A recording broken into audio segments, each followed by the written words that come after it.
Avantika music में आपका स्वागत है। अवंतिका म्यूजिक को सब्सक्राइब करने के लिए सब्सक्राइब के लाल बटन को दबाएं और नए नए गाने पहले सुनने के लिए घंटी को दबाएं।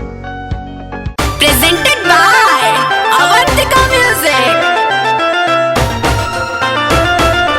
म्यूजिक by जय गुरु देवा।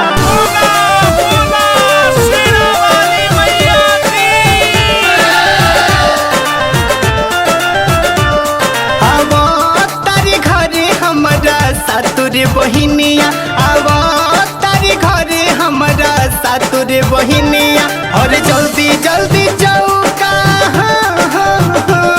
और जल्दी जल्दी चौकाते पूरे नवनिया आवा तारी घरे हमारा सातुरे बहिनिया आवा तारी घरे हमारा सातुरे बहिनिया आवा तारी घरे हमारा सातुरे बहिनिया।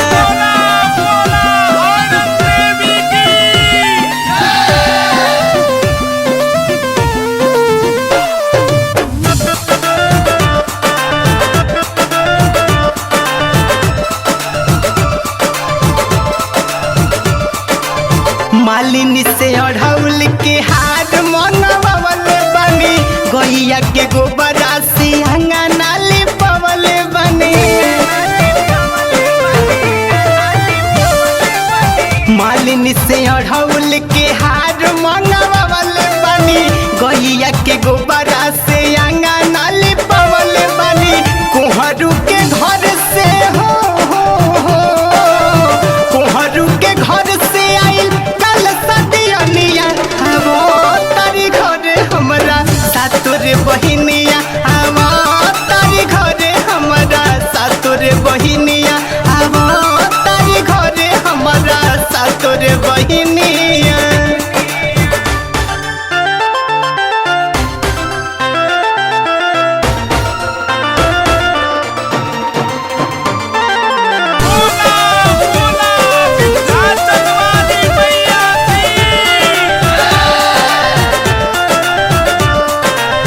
पंडित जी बोला के हम पाठ करवाइब हो उसके चटैया के आसन लगाइब हो।